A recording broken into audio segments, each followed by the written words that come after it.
Et salut YouTube, j'espère que tu vas bien. Ici c'est Hélène de Tarot et Potin et aujourd'hui on se retrouve pour une vidéo blabla et partage de ma pratique. A tout de suite.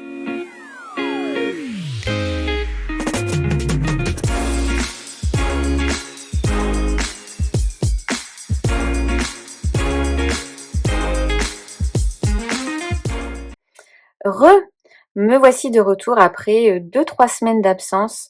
J'avais prévenu en fait sur Instagram que j'allais être un petit peu moins productive sur cette chaîne parce que mon cœur en ce moment va vers mon autre passion depuis que j'ai 8 ans, le cheval. Donc j'ai pris un cheval en demi-pension, donc je m'occupe de lui 2 à 3 fois par semaine, 2 fois normalement pour l'instant et peut-être 3 jours par semaine d'ici le mois de septembre. Donc forcément, je sacrifie un petit peu de mon temps sur YouTube parce que mon temps n'est pas extensible et j'ai pas forcément envie de sacrifier le temps que je passe avec ma famille ou avec mes amis, etc. Donc à un moment donné, il faut faire des choix et comme mon cœur en ce moment est plutôt focus équitation, j'avoue que j'ai encore besoin de mes temps à moi de pratique du tarot, donc c'est-à-dire du temps que je passe pas à filmer en fait tout simplement parce que si je filme, ça veut dire que je passe plus de temps solo avec mes jeux et ça c'est niette, j'arrive pas à faire l'impasse dessus. Enfin bref, tout ça pour te dire que je serai certainement à partir de maintenant, sauf si ça change, sauf si j'arrive à trouver une meilleure organisation, un petit peu moins présente sur YouTube, mais c'est pas bien grave, j'ai envie de te dire, parce que en ce moment, il y a plein de belles chaînes qui voient le jour. Je pense notamment à Céline. Alors je crois que son pseudo c'est Taropsy, si je me trompe pas. Mais Céline, si tu passes par là, j'ai pris beaucoup de plaisir à regarder tes premières vidéos.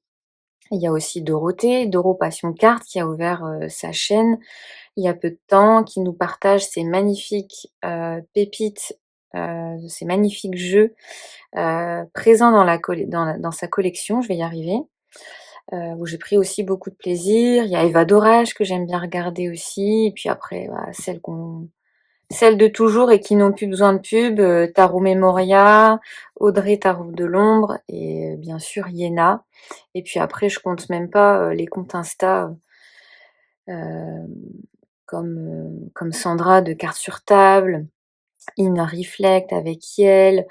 Il y a les arcanes pour tous sur Insta, sur YouTube aussi, Tarot Baiso sur YouTube et sur Insta. Enfin bref, j'ai envie de dire qu'il y a l'embarras du choix sur les comptes à suivre, donc c'est pas bien grave si je suis moins présente. Donc par où je vais commencer? Parce que j'ai pas du tout préparé ma vidéo. J'ai pensé à faire le tag My Friends Tarot, quelque chose comme ça là, de Iéna, qui est en vogue en ce moment. Mais j'ai vraiment peur que ce soit répétitif en fait avec les tags que j'ai déjà fait récemment et j'ai pas envie de remontrer les mêmes jeux parce que en fait même si c'est pas les mêmes prompts, souvent ils se rejoignent quand même et en fait les jeux qui marquent notre carto en général, on les retrouve dans différents tags donc je suis pas sûre de le faire pour une fois.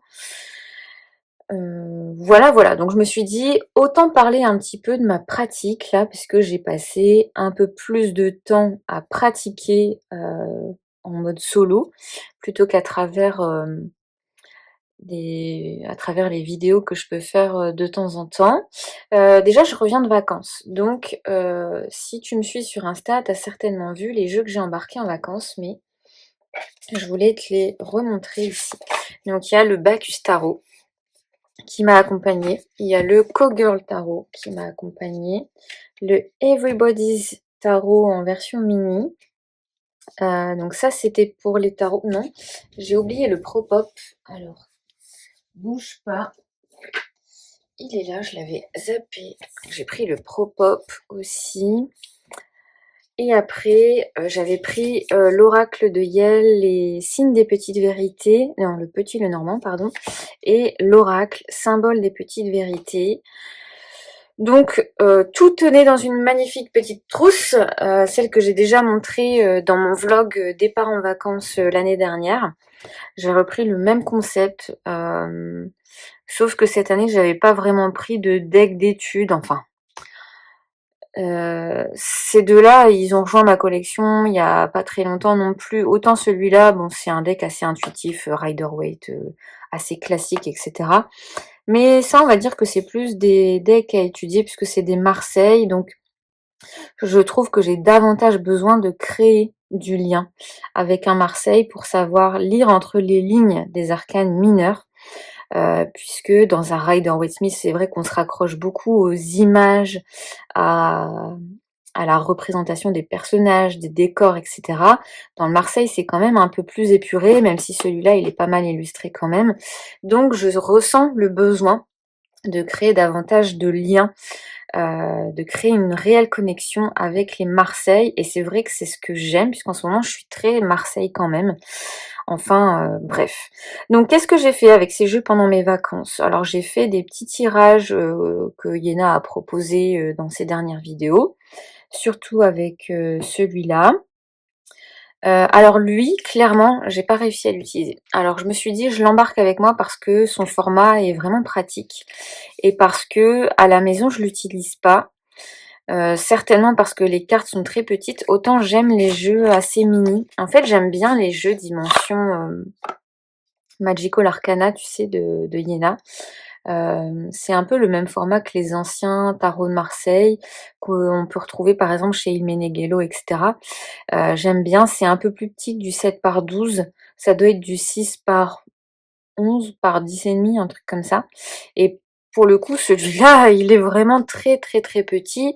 Donc à la maison, je me tourne pas forcément vers ce genre de jeu parce que je me suis dit bon, en fait, ce genre de jeu, je vais plutôt l'utiliser quand je l'embarque quelque part parce qu'il est pratique, il demande pas beaucoup d'espace pour tirer les cartes, etc. Et en fait, bah, j'ai pas réussi à l'utiliser. Donc je l'ai qu'en version mini, je l'ai pas en version normale, mais je sais pas, en fait, il m'appelle pas plus que ça. Alors j'ai pas forcément envie de le revendre parce que je me dis que peut-être à un moment viendra son moment, mais j'avoue que c'est un jeu qui dort dans ma carto et ça m'agace un peu. J'aime pas avoir des jeux qui dorment quand il s'agit pas de jeux de collection, tu vois ce que je veux dire? Donc voilà, voilà. Ensuite, alors avec celui-là, j'ai justement fait pas mal de tirages en lien avec le cheval avec qui je travaille, puisque, bah, comme je te l'ai dit, euh, en fait, j'ai toujours fait de l'équitation. Depuis mes 8 ans, je monte à cheval. J'ai eu des périodes d'arrêt parce que bah, les études. Après, quand j'ai pris mon indépendance, bah, financièrement, c'est vrai que c'est un sport qui reste assez onéreux, hein, on va pas se le cacher, qui pour moi est justifié parce que l'entretien d'un cheval ça coûte extrêmement cher, les infrastructures aussi. Bref, j'ai renoué avec ma passion. Oh là là, il y a quoi? Il y a 8-9 ans. Ouais, il y a 8-9 ans, donc je pense que j'ai dû arrêter. En fait, j'ai eu une période d'arrêt quand je suis entrée au lycée jusqu'à mon premier job. Et après mon premier job, j'ai acheté mon cheval. Parce que je faisais des jobs temporaires et bref, j'avais des grosses primes de préca, etc. Donc j'avais économisé pour acheter mon cheval. Et en fait, après, à l'époque, je me suis séparée et bah, malheureusement, je pouvais pas du tout assumer la pension d'un cheval solo en mode célibataire, puisque bah, quand j'étais en couple, je partageais mon loyer, etc. Donc ça a été une très grosse épreuve dans ma vie de devoir prendre cette décision. Ça a été très très dur. Malheureusement, j'avais pas la possibilité de retourner chez mes parents, etc. Enfin, c'était pas du tout gérable. Donc j'ai dû bah, prendre la dure décision de bah, déjà de me séparer de mon compagnon de l'époque qui était mon premier amour, hein, et la première personne avec qui je m'installais. Et en plus de ça, enfin, c'était un amour très toxique et en plus de ça, je savais que, le quitter allait impliquer de cette difficile décision de me séparer de mon cheval et du coup, j'ai eu une période d'arrêt parce que j'arrivais plus forcément à monter, d'autres chevaux du coup.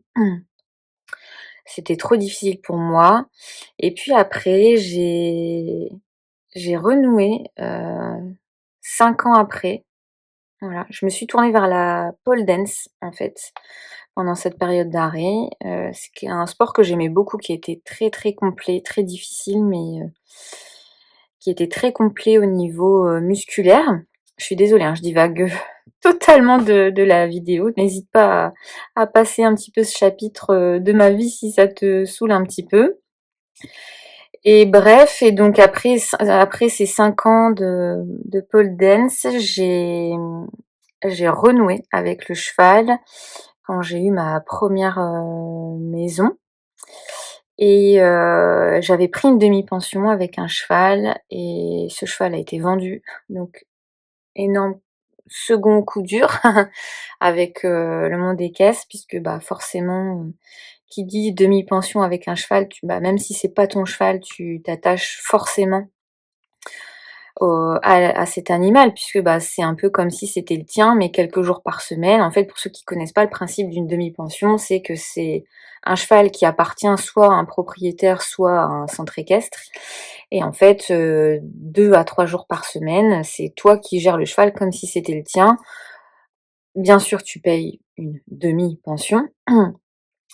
Donc ça te coûte moins cher que si c'était ton propre cheval et bien évidemment, s'il y a des frais de véto et cetera, c'est pas du tout, à ta charge. Par contre, l'inconvénient, c'est que tu restes pas propriétaire et que, si un jour le propriétaire décide de vendre et il vend le cheval et voilà. Et donc, le cheval que je prends en demi-pension, est vendu. Donc, 2e coup dur pour moi qui a fait énormément remonter de souvenirs, de la jument que j'avais eue et cetera et j'arrête le cheval de nouveau, mais j'ai pas arrêté longtemps, j'ai arrêté 2 ou 3 ans. Voilà, j'ai arrêté 2 ou 3 ans et après en emménageant de nouveau, dans ma maison ici, enfin un petit peu avant, mais je savais que j'allais emménager ici puisqu'on avait fait construire donc 1 an et demi avant, je savais où j'allais vivre. C'est-à-dire à 5 minutes, d'un autre centre équestre que je connaissais déjà, mais dans lequel j'avais jamais monté. Et donc c'est comme ça que j'ai repris et puis là, au bout de, je dirais, ça fait bien, 6 ans dans ce 5-6 ans dans ce centre équestre-là, j'ai décidé de nouveau de prendre une demi-pension en espérant, que je sois plus le chat noir puisque bon, à chaque fois que j'ai entre guillemets «un cheval que j'apprécie», il est vendu, bref. Donc je prends le risque de nouveau puisque c'est un cheval de club mais qui en fait, les chevaux quand ils sont que dans des cours, de clubs, collectifs et cetera, c'est vrai qu'on en prend beaucoup moins soin, que si on était, propriétaire ou si on l'avait en demi-pension. Donc en fait, souvent c'est les gens disent: «Ah c'est trop bien qu'ils soient en mi-pension parce que, tu sais que, il aura plus d'amour, plus de soins et cetera qu'un cheval qui est juste mis en cours comme ça et donc bref, tout ça pour te dire que ce que ce tarot-là, je l'ai pas mal utilisé pour, comprendre ce que je devais travailler avec ce cheval puisque le souhait d'avoir un cheval en mi-pension, bien sûr, c'est un cheval que j'apprécie, mais c'est surtout le désir d'évoluer, en fait, moi en tant que cavalière avec un cheval, mais aussi de faire évoluer le cheval, même si j'ai pas un niveau, ça fait très longtemps que je monte, mais les compétitions et tout, c'est pas du tout mon truc. Donc j'ai jamais été, à un niveau, très, très haut, on va dire. D'autant plus que, que mes parents, mes grands-parents, c'était surtout mes grands-parents qui me payaient mes cours d'équitation, n'avaient pas non plus, un budget, pour prendre 2 ou 3 cours par semaine, hein. Je montais 1 heure par semaine donc tu progresses pas non plus aussi rapidement ou aussi vite que d'autres cavaliers qui montent plus souvent que toi. Et donc ma demi-pension, c'est surtout pour créer ce lien, avec, l'animal. Donc je l'ai beaucoup utilisé ce tarot pour comprendre ce qu'attendait le cheval, ce dont avait besoin le cheval, par quel type de travail, je pouvais commencer, comment dire? Hem, essayer de dialoguer avec l'entité du cheval. Alors l'entité, l'égrégore, j'ai encore du mal un petit peu avec ces termes, mais je vais t'expliquer un petit peu après, vers quel livre je me suis orientée. Hem, je dirais que c'est plutôt pour dialoguer avec la personnalité, du cheval que j'ai en mi-pension et cetera. Et donc bon, je blablate beaucoup, mais je te montre pas du tout les cartes. C'est un tarot qui est quand même assez bien connu et que je t'ai déjà présenté, hein, mais c'est quand même plus agréable de m'écouter, parler en regardant un jeu. Et donc la petite histoire de ce jeu, c'est que la créatrice, pardon, l'a créé, sur ce petit chien, qui a été son chien, qui malheureusement n'est plus, de ce monde. Alors je ne sais plus comment s'appelait sa chienne, mais c'était une petite chienne, toute mimi. Tu peux voir les photos, hein, de sa chienne justement sur son compte Insta. Hem, donc c'est Gentle Thrills, la créatrice. Je pense pas qu'on ait son vrai nom, non je pense pas. Dessinée par Isa Beniston, mais est-ce que c'est elle, Isa Beniston ou pas? Oui, je pense que c'est elle en fait. Et Cowgirl of Gentle Thrills, je crois que c'est son chien, voilà. Donc j'ai trouvé qu'il collait bien à, et qu'il était très bon justement dans ses tirages. Surtout que c'est un jeu quand même assez, doudou chez moi. C'est-à-dire qu'il te fait quand même passer des messages, mmh,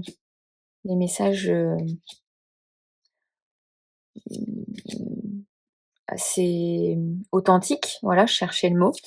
Mais c'est vrai qu'il a tendance à envelopper ces messages d'une certaine douceur, d'un certain tact, qui fait que ça colle bien aussi avec la personnalité du cheval que j'ai, qui, d'apparence peut passer pour un cheval assez, fougueux, parce que c'est un cheval qui dans le travail chauffe énormément. Quand on dit qu'un cheval chauffe, c'est que, voilà, il a tendance à s'énerver en fin de séance, à embarquer un peu le cavalier et cetera. Bon, à l'obstacle, n'en parlons même pas, puisqu'en fait, c'est un cheval qui a été planté, plusieurs fois à l'obstacle. Donc quand je dis planté, c'est, il est tombé plusieurs fois avec, la cavalière, lui, il est tombé et cetera. Donc il y a une certaine peur qui s'est installée sur, sur cette discipline-là. Donc je pense que je vais pas mal galérer. J'ai pas encore, sauté avec lui, hein, mais il commençait juste à le remettre un petit peu sur cette discipline en cours. Donc même si je l'avais déjà monté pas mal de fois en cours, j'avais jamais monté en obstacle. Donc bref. Et donc c'est un cheval qui comme ça peut passer pour un cheval assez feu, alors que pas du tout. C'est un cheval, très haut. C'est un cheval hyper sensible justement, qui a peur de beaucoup de choses malgré son âge. Il a 10 ans, mais je pense qu'il a pas été, assez travaillé, à pied et cetera. C'est un cheval qui a fait du horseball aussi, donc qui a eu beaucoup de contact, physique avec d'autres chevaux, avec, voilà, le horseball, c'est quand même un sport assez, violent dans le sens où c'est, beaucoup d'endurance c'est comme si toi tu faisais de la course fractionnée en fait, plus du contact puisque les il y a quand même les chevaux se rentrent dedans. Alors attention, il y a le respect de l'animal, mais enfin voilà, j'ai connu un cheval, qui a eu une crise cardiaque en plein match de horseball, hein, donc c'est et donc en fait, déjà, ils ont décidé de ne plus le mettre en horseball parce que c'était trop pour lui. Bonne nouvelle pour moi du coup, puisque sinon j'aurais pas eu la priorité sur sur la demi-pension et hem et donc tout ça pour te dire que ce jeu colle parfaitement avec, la personnalité du cheval que j'ai qui est, comme je te disais, assez hypersensible. Donc pour moi, c'est important de le faire progresser, de me faire progresser, mais dans la douceur et pas dans la force. Hem et justement, ça m'avait, beaucoup plu parce que dans le tirage que j'avais fait, alors tu retrouveras l'entièreté du tirage sur, mon compte Instagram. J'avais fait une publication dessus, mais voilà, justement, j'avais eu alors je te sors les cartes comme ça qui m'ont, marquée. Voilà, voilà. D'ailleurs, c'était les premières, hein, que je t'avais montrées, mais par exemple, je me souviens que cette carte, c'était, en gros, c'était comment est-ce qu'il se sentait avant notre première séance et ça, c'était comment est-ce qu'il se sentait après, notre première séance, en gros. Et j'avais bien aimé parce que c'est vrai que dans la force, on a justement ce rapport de force de pour moi, c'est pas pour moi, en fait, je me voyais ici et lui, je le voyais là et je me disais que pour lui, ça, c'est pas du tout une position, confortable.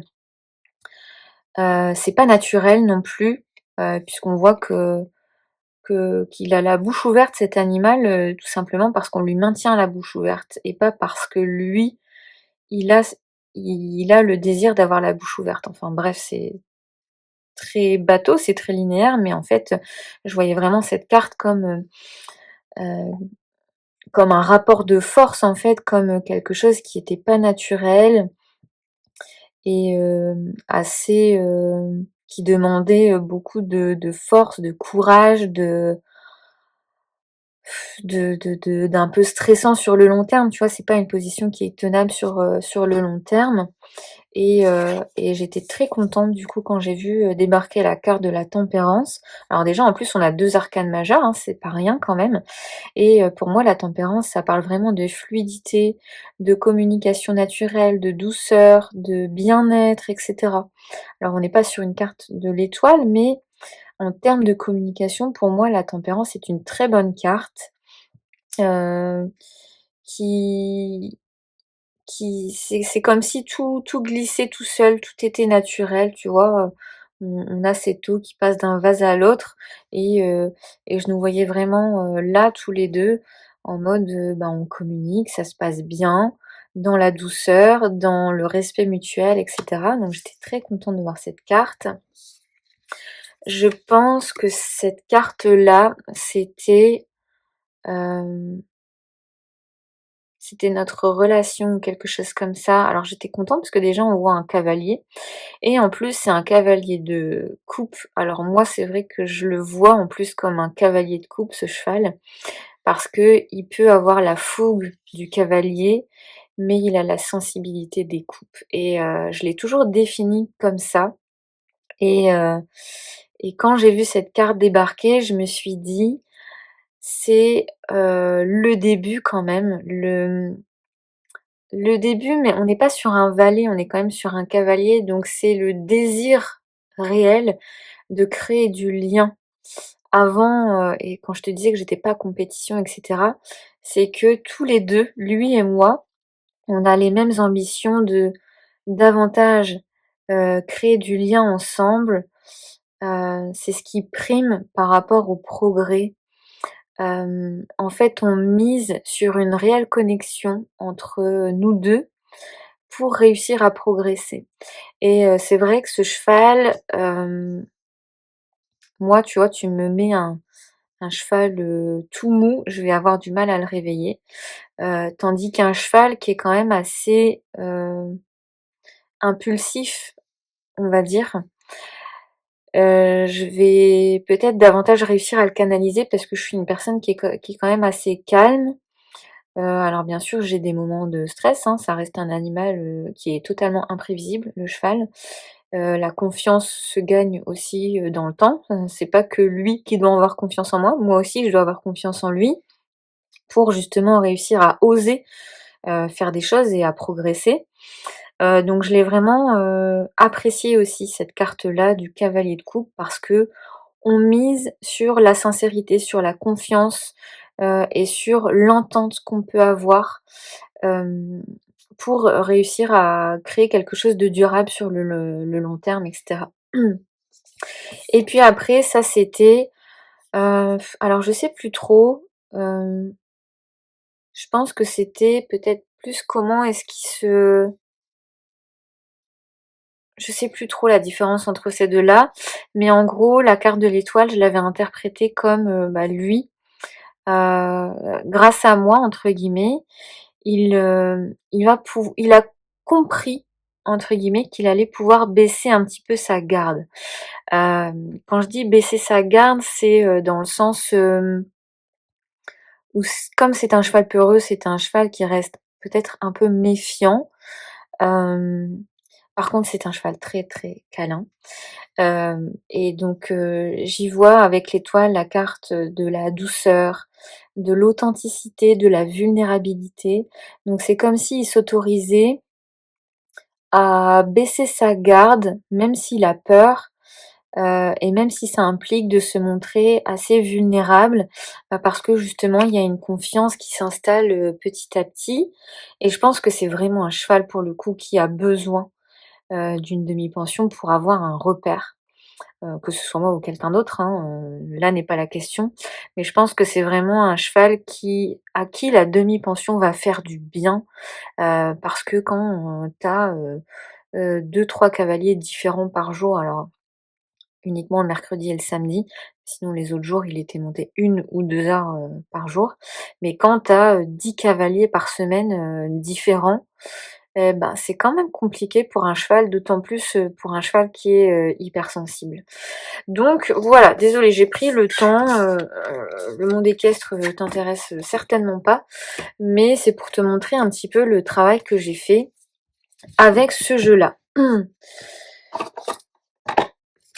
Alors, ensuite, avec ces 2-là, j'ai pas mal travaillé sur, la carte de la roue de fortune. Pourquoi? Parce que la carte de la roue de fortune, c'est une carte qui sort beaucoup dans mes tirages en ce moment, alors qu'avant, elle sortait pas spécialement, plus qu'une autre carte. Et donc j'ai déjà fait un travail avec le Bacchus Tarot. J'ai fait le C'était avec le Bacchus, hein, je l'ai fait? Oui, je crois que c'était avec le Bacchus Tarot. Hop, je cache toujours sous mon tapis ici, tu sais, le tirage portrait d'âme. C'est un tirage que j'avais créé, et posté sur Instagram, que de base, il était destiné, au portrait d'âme d'une personne, puisque moi je l'ai déjà fait pour des célébrités, je l'ai déjà fait pour, des membres de ma famille, notamment mon fils, mon chéri. Je l'ai fait très récemment pour moi et de plus en plus, je l'utilise pour les arcanes du tarot. En plus du tirage proposé par Iéna dans Tarot et Création, dans le module Dialoguer avec l'invisible. Et donc j'ai décidé de faire ce tirage pour, la roue de fortune. Pourquoi? Parce que comme je te disais, elle sort énormément dans mes tirages en ce moment. Je sais pas trop encore pourquoi. Enfin, je me doute un petit peu, hein, puisque la roue de fortune, c'est une carte de grand changement. C'est un peu comme si on était mis dans une machine à laver, en mode essorage sans, réussir à l'arrêter, hein. Il n'y a plus qu'à attendre que le programme se termine entre guillemets pour connaître notre sort. Je sais plus qui avait donné cette image de la machine à laver, mais j'aimais bien cette, cette représentation de la roue de fortune que je trouve assez parlante pour le coup. Et donc, bah, j'attends, je suis en mode, j'attends que le cycle se termine pour savoir à quelle sauce je vais être mangée. Mais c'est vrai que je me sens pas mal dans cette roue de fortune parce qu'il y a énormément de changements au travail en ce moment, hem, que que j'ai initié, hein, de moi-même aussi, mais heu,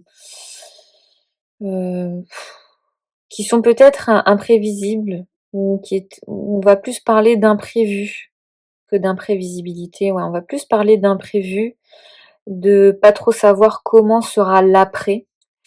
Ça aussi, c'est difficile et c'est quelque chose qui ressort, je trouve, avec la roue de fortune.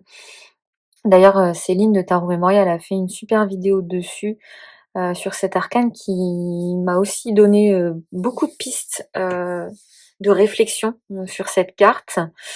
Hem, donc voilà, je suis dans ce mood, je je m'attends au pire. Peut-être que ça sera le meilleur, peut-être que la roue s'arrêtera pour moi quand je suis en haut et pas quand je suis en bas, c'est tout ce que j'espère. Mais voilà. Et c'est vrai que ces changements, bah, comme je te le disais, ils se sont installés, hem, au travail, mais aussi par, comment dire? Par, ce désir, comme je te disais, de créer ce lien, avec le cheval. Je me sens très, très denier en ce moment, alors que, tu vois, moi j'ai dans mon thème astral, j'ai quasiment que de l'eau et de l'air. Donc on va dire que je suis peut-être assez perchée.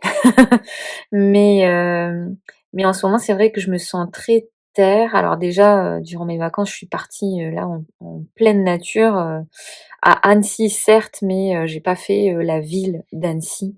J'ai vraiment fait le côté, rando, nature, sauvage et cetera et ça m'a permis de me reconnecter à mon corps par les efforts que j'y ai fait, de me reconnecter peut-être à la nature, de faire des choses enfin, j'ai vraiment eu l'impression d'être, dans la vraie vie quoi, totalement déconnectée du travail. J'avais quand même mes petits moments avec mes cartes et ça me faisait du bien, mais qui étaient vraiment axés sur, ce que j'avais rencontré, sur ma route, en chemin, sur, sur des sujets, comme ça et aussi sur, mon humeur. C'est vrai que la roue de fortune, je trouve qu'elle me met dans une humeur qui est pas, facile, pour moi parce que ça engendre beaucoup de fatigue, je trouve. Beaucoup de questionnements aussi et qui est pas non plus facile à vivre, je dois l'avouer pour ceux qui vivent avec moi, parce que, je me sens plus vite stressée, plus vite agacée, hem et peut-être, un peu pessimiste aussi. Enfin pas pessimiste mais, en fait je suis une personne qui a tendance à tout planifier dans sa vie. Et là, je sens que j'ai plus le contrôle et du coup, je pense que c'est pour ça que ça me fatigue, que ça me questionne et que ça me stresse et mon stress, a besoin de s'extérioriser à la maison et du coup, j'avoue que c'est pas non plus, très agréable d'être avec moi, je dirais, en ce moment, alors que d'habitude, je suis plutôt quelqu'un qui est facile à vivre.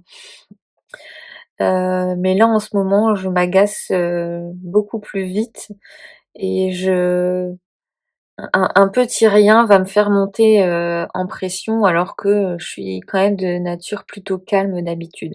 Donc c'est vrai qu'elle a un côté, très, feu, sur mon impact personnel en tout cas.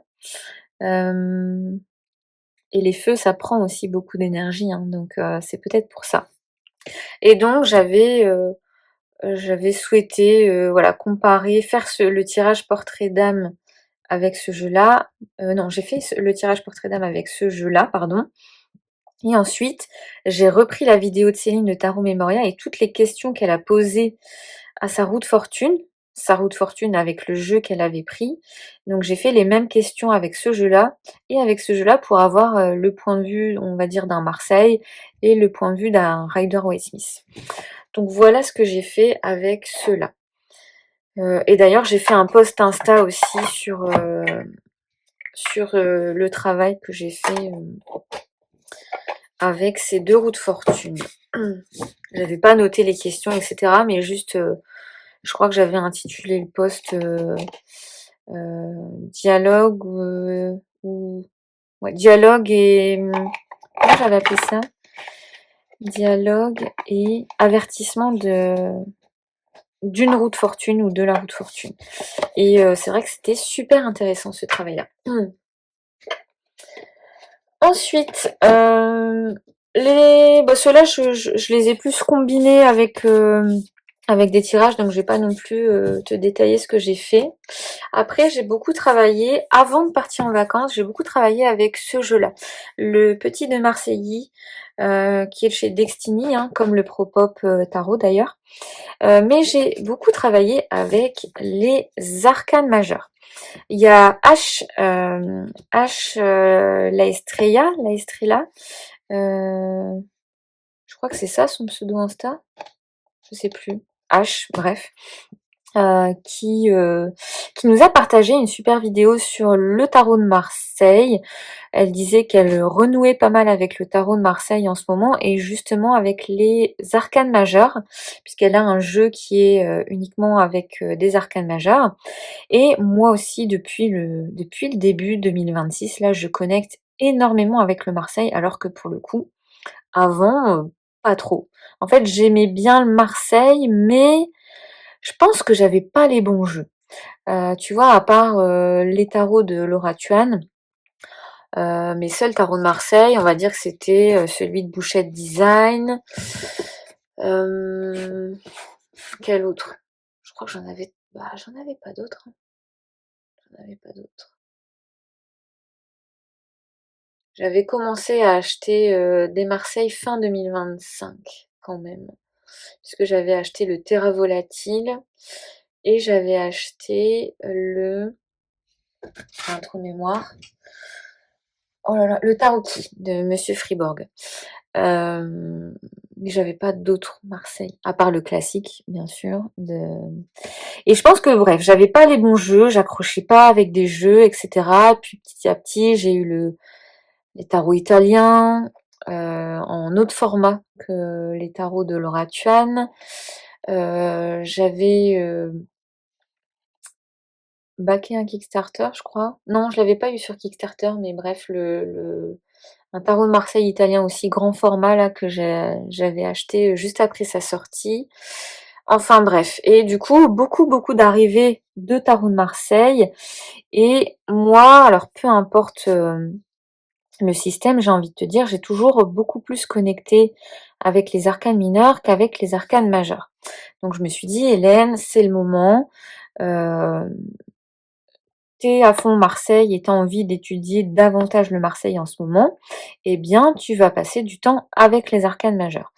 Quand j'ai cette réflexion-là, j'ai H qui sort sa vidéo, je me suis dit bah trop bien, je vais m'inspirer aussi de ce qu'elle fait. Et donc j'ai décidé de faire ce que je ne faisais plus parce que ça me parlait pas du tout. Je prends un petit coup de thé avant qu'il soit trop froid. C'est-à-dire que je vais me tirer une carte par jour.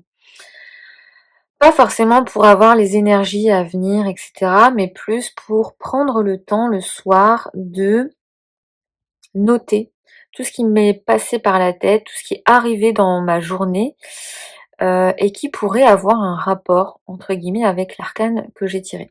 Donc tous les matins, je bats mes 22 arcanes majeures et je demande au jeu quelle carte va m'accompagner aujourd'hui.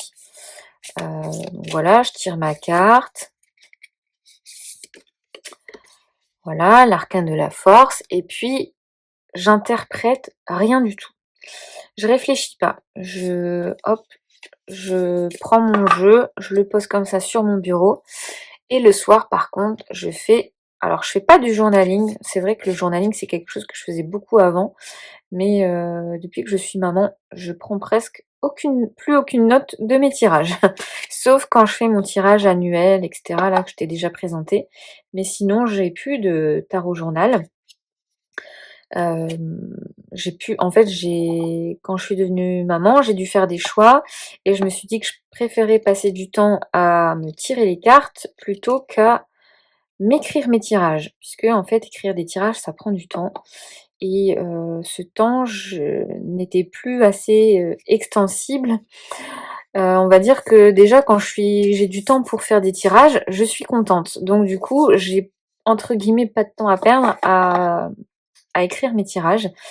Donc sauf là, dans le cas où je voulais travailler avec les arcanes majeurs. Donc qu'est-ce que j'ai fait? Hop, c'est que ma belle-mère, tu vois, elle m'a donné des vieilles cartes comme ça, mais vierges. Regarde le truc usé, vieux là, qui a limite pris la poussière. Les tranches, elles ont pris la couleur des années, on va dire, du temps. Et en fait, ça m'a fait penser à des cartes de tarot, mais grand format, parce que bon, pour le coup, voilà, c'est grand format.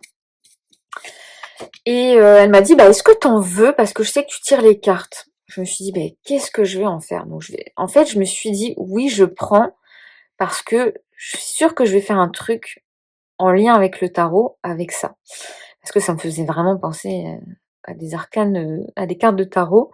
Je pense que tout simplement que c'était des fiches vierges pour noter des recettes. Je pense que nos grands-mères, là, elles devaient faire ça, et du coup, je pense que c'était ça l'objectif de ces fiches vierges. Sauf que quand je les ai prises, bah, je savais pas trop ce que j'allais en faire. Bon, c'était il y a 6 mois, et donc en fait, elles étaient là dans mes blocs de rangement avec mes livres sur le tarot, et cetera.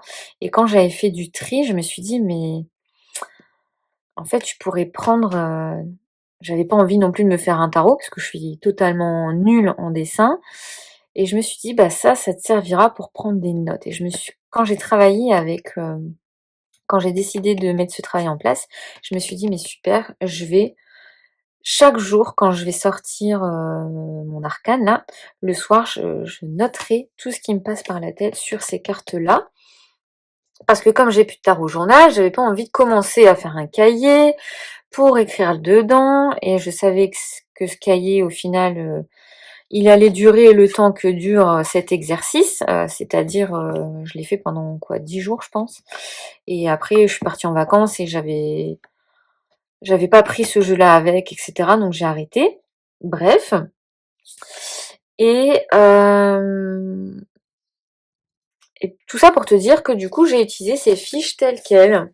Donc voilà. Premier jour d'exercice. Premier jour d'exercice. Je tire cet arcane. Donc, l'arcane de la mort. Premier jour, je me suis dit, bon, génial Hélène. L'arcane de la mort pour commencer. Bon, au moins, c'est censé être une journée qui est très marquée par des événements, etc. Je me suis dit, c'est peut-être pas plus mal de commencer avec un arcane aussi fort. Et alors, qu'est-ce que j'ai noté? Donc tu vois, en fait, tout simplement, le soir, je mets l'arcane sans nom avec le numéro de l'arcane. Alors, j'ai écrit mort au sens premier degré. Alors, du coup, ça peut être surprenant. Il y a des gens à chaque fois qui disent mais la mort, t'inquiète pas, ça annonce jamais une mort, en fait. Alors, c'est sûr que, heureusement, heureusement pour Audrey Taron de Londres d'ailleurs, l'arcane de la mort ne sort pas à chaque fois qu'il y a une mort autour de toi. Bien heureusement. Et moi d'ailleurs, elle est jamais sortie pour ça, sauf que ce jour-là, elle est sortie pour ça, entre autres. Puisque, comme je t'ai dit, je note tout ce qui me passe, enfin tout ce qui arrive, de marquant en fait dans ma journée. J'essaie de le rapprocher de cet arcane et ce jour-là, j'apprends la mort de mon tatoueur. Je savais qu'il était malade et je savais qu'il avait un cancer et cetera, mais c'était quelqu'un qui partageait, peu, on va dire, de qui partageait peu ses malheurs, en fait, tu vois? C'était quelqu'un de très, de toujours, positif, toujours optimiste et cetera. Quand on avait parlé de sa maladie, il m'avait dit, «Oh non, non, mais t'inquiète, je vais me battre, ça va aller, machin, tout ça».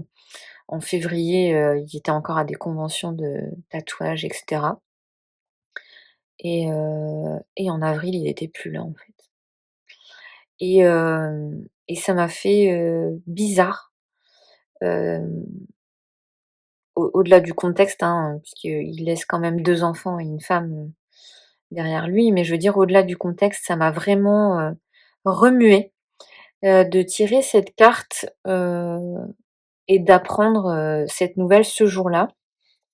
Donc j'avais mis mort au sens premier degré. Après, alors,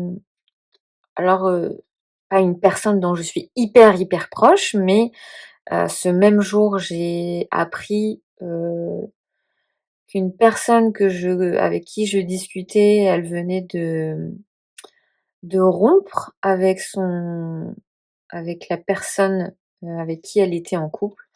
Donc je me suis dit: «Bah, la mort, mort au sens physique, rupture, séparation». Ça a été aussi un grand changement pour mon fils. Donc j'avais écrit «grand changement pour mon fils», mais cette mort, elle annonce aussi les grands changements. Pourquoi? Parce que mon fils dormait dans un lit de grand pour la première fois. Donc pour moi, c'était aussi la fin de, tu vois, du bébé qui dort dans son lit à barreaux et cetera. Donc on va dire que cette fin, cette, transition, elle était quand même plus pour moi que pour lui, je pense, parce que moi, ça m'a vraiment fait, petite pointe nostalgique au cœur en me disant: «Oh, ça y est, il aura plus besoin de moi pour sortir de son lit», tu vois? Il a plus besoin de moi pour y entrer non plus, donc ça m'a fait bizarre, ce grand changement. Après j'avais mis se débarrasser et faire du tri, parce que je pense que c'était le moment où, j'ai fait du tri dans mes jeux et cetera ou dans des affaires, je sais plus trop exactement. Et après j'avais fait, un petit tirage, pour, essayer de dialoguer un peu avec elle et j'avais écrit: «La mort est un choc. Elle suspend le temps, elle nous oblige à continuer de vivre, de trouver le beau et du sens pour continuer. Avoir le droit d'aller bien quand certaines personnes souffrent». Ça, c'est aussi quelque chose qui m'avait, marquée. J'ai beaucoup pleuré ce soir-là quand j'ai appris, la mort de mon tatoueur. Hem Pour lui, pour sa famille, même si c'était pas, quelqu'un dont j'étais proche, hein, c'était, «juste» entre guillemets mon tatoueur, mais je veux dire, c'était pas un ami non plus. Mais j'ai beaucoup pleuré, hem, pour lui, pour sa famille et puis je crois qu'il y avait aussi de la culpabilité, hem, parce que en fait, je me suis dit: «C'est tellement quelqu'un de bien, comment ça peut lui arriver?» Enfin, tu vois? Je souhaite la mort de personne, mais c'est vrai qu'il y a cet aspect de culpabilité en mode toi tu es triste alors que, c'est pas quelqu'un qui est hyper proche de toi. Heu, de quel droit tu pleures sa mort alors que tu es pas proche de lui? Enfin, tu vois? Et puis il y a cet aspect, ça peut arriver à n'importe qui, même aux gens bien. Après tu raccroches forcément ça, à toi, hein, de façon purement égoïste, hein, mais tu en viens à te dire: «Mais moi si je meurs en fait, qu'est-ce que mon fils à moi il devient en fait?» Puisque je savais qu'il laissait des enfants derrière lui, enfin bref. Et après j'avais noté aussi: «Mesurer la chance qu'on a» et j'avais mis: «La mort est passagère». La mort est passagère parce que, ben, tout le monde, malheureusement tout le monde perd des proches, même si, il y a des situations, beaucoup plus dramatiques que d'autres, ça c'est sûr. Mais ce que je constate bien souvent, c'est qu'on arrive à se relever, des personnes qu'on perd. C'est triste, mais c'est la vie et je pense que cette mort, c'est ce qu'elle vient nous enseigner aussi, c'est qu'il y a des passages de souffrance, de tristesse, obligatoires, mais bah, malheureusement pour ceux qui sont partis, mais heureusement pour ceux qui restent, la vie continue et alors ça prendra le temps que ça doit prendre, mais la vie doit continuer, heu, bah, pour rendre hommage à ceux qui sont partis déjà, hem et aussi on se doit de continuer pour ceux qui restent. Je pense à cette femme qui a perdu son mari. Elle se doit de continuer pour ses enfants en fait, pour ses filles qui ont besoin d'elle. Voilà et hem et c'est, un moment aussi où, mon fils, heu, a pas mal accroché avec le dessin animé Coco. Je sais pas si tu l'as déjà vu, mais c'est un dessin animé qui parle, de la mort et c'est un dessin animé qui a réussi à tourner la mort de enfin qui a réussi à dédramatiser la mort, hem, puisque c'est un dessin animé qui parle d'honorer ses ancêtres, qui parle de la famille, des liens qui unissent une famille, des drames aussi qu'il peut y avoir dans une famille et je pense que ça parle aussi de pardon. Il faut savoir pardonner, parce qu'on ne sait pas ce qui peut arriver en fait.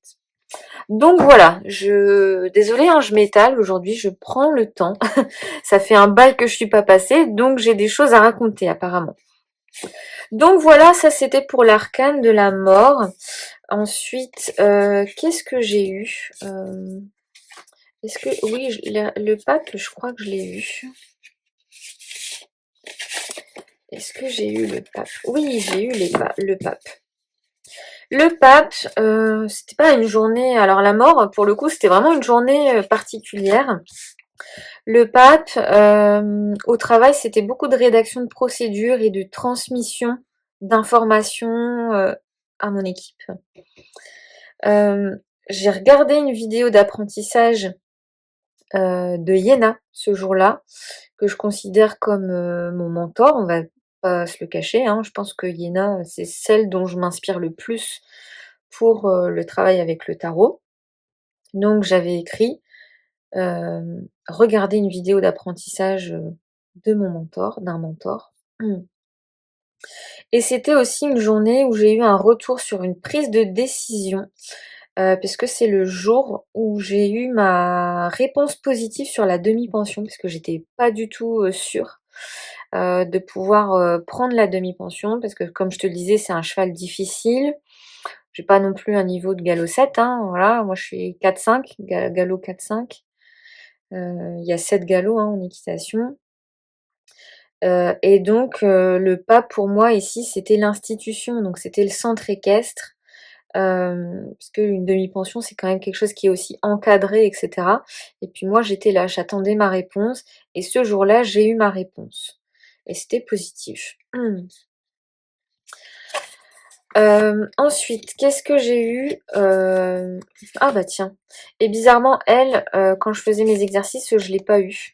Donc là, aujourd'hui, j'ai repris, cet exercice-là, comme je suis rentrée de vacances avant-hier, j'ai repris l'exercice et donc on va voir, si elle sort, dans mes tirages. Le monde. Le monde, je l'ai eu. Qu'est-ce que j'avais écrit sur le monde?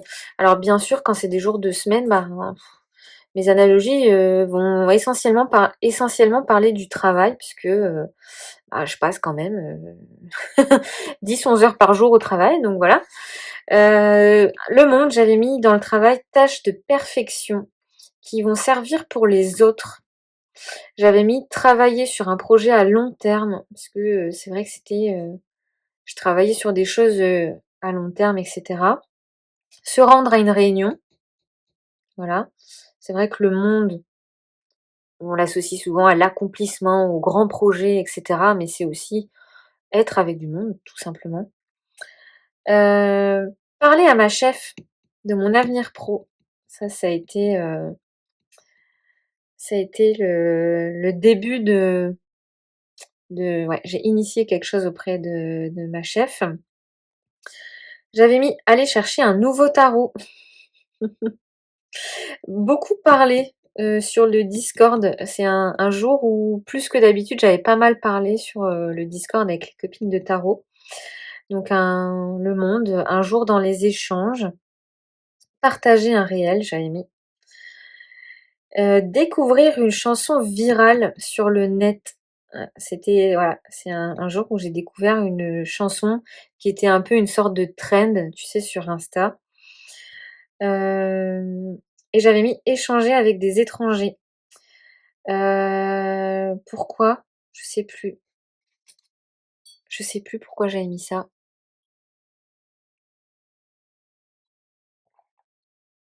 Parce qu'au boulot, j'ai beaucoup d'étrangers.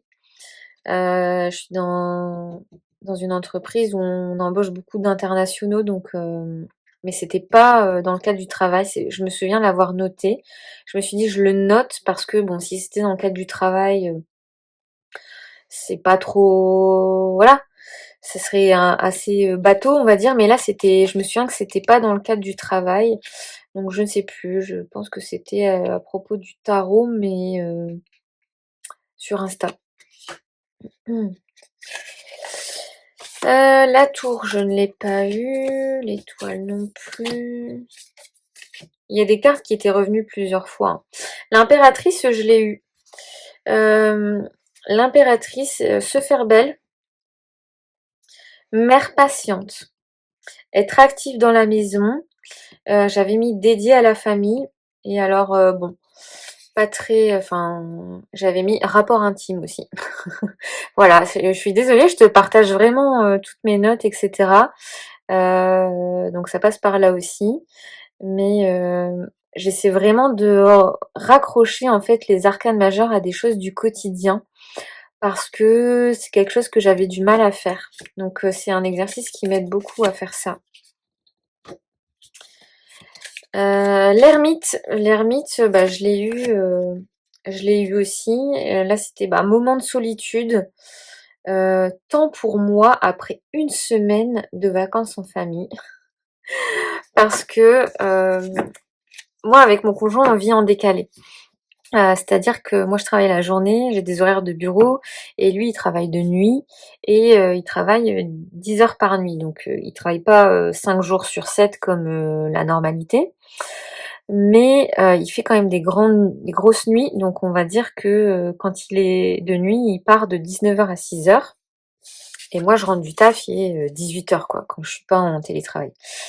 Donc autant te dire que les jours où il travaille, on se voit, quasiment pas et en fait, des fois, c'est sûr que c'est, relou parce que, bah, des moments à 3 finalement, on n'en a pas tant que ça puisqu'on n'en a pas tous les soirs comme, chaque famille, enfin chaque famille.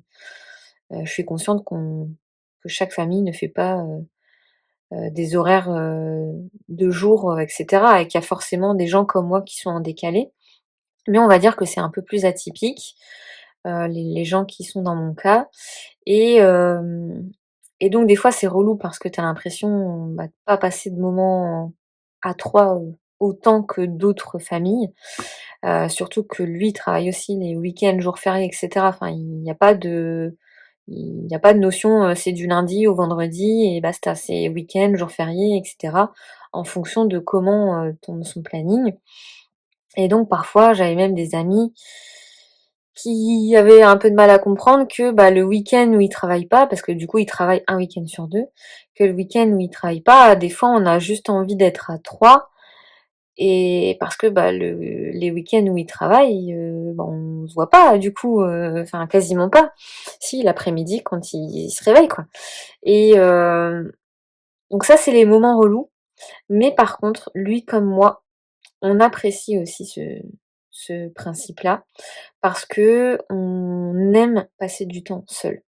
Même si on adore, être ensemble et cetera, on a besoin de nos moments, aussi, solo.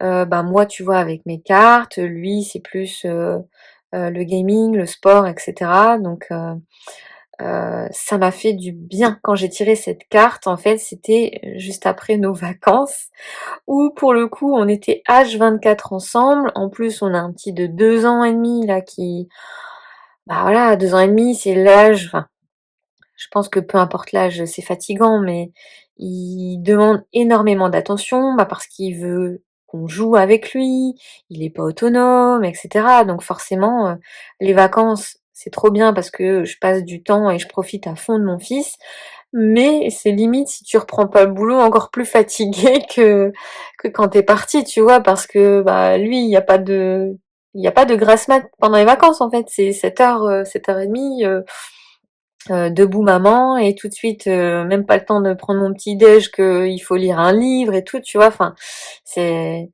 et donc cette carte-là, quand elle est sortie, ça a été le: «Enfin, j'ai du temps pour moi», tu vois?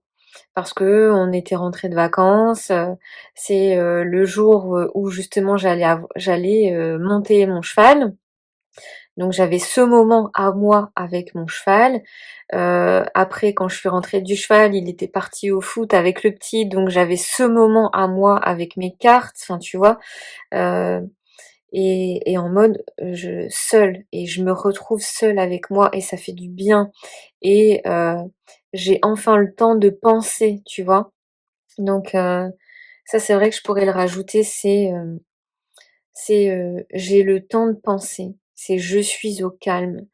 Hem et donc j'avais mis, voilà, moment de solitude, moment pour moi après une semaine de vacances en famille en mode, j'ai du temps à moi seule, quoi.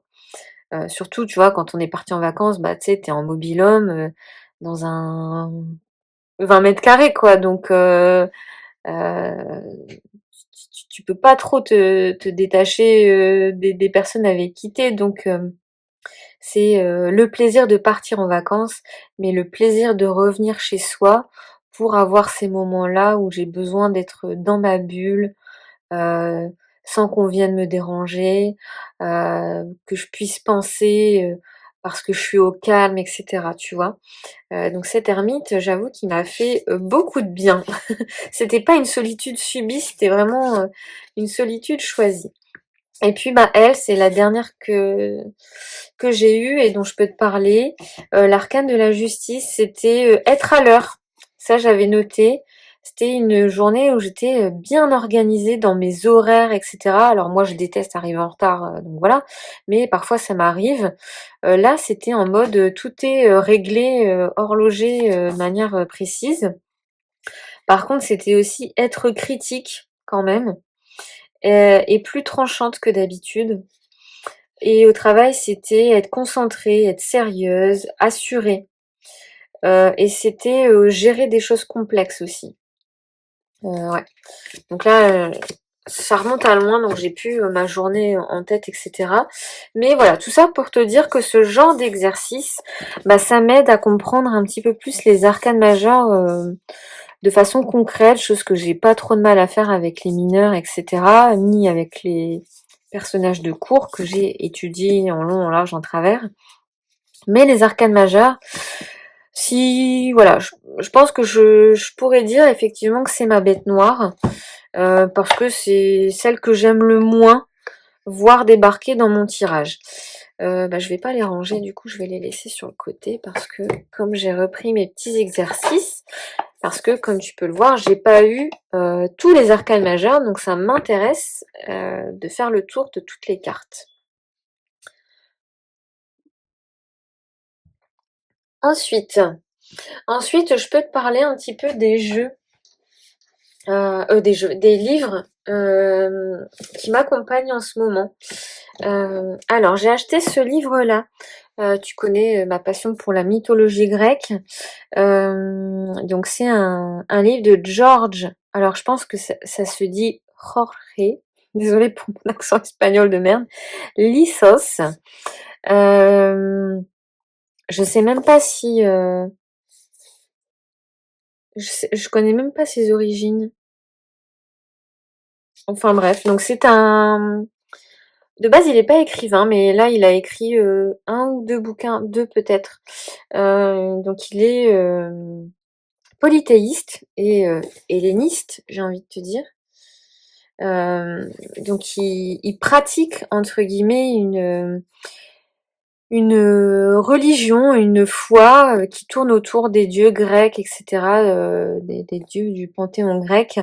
Et je me suis dit, ça m'intéresse d'avoir cet aspect pratique avec les dieux et les déesses grecques. Je te mets le sommaire ici si jamais le livre t'intéresse.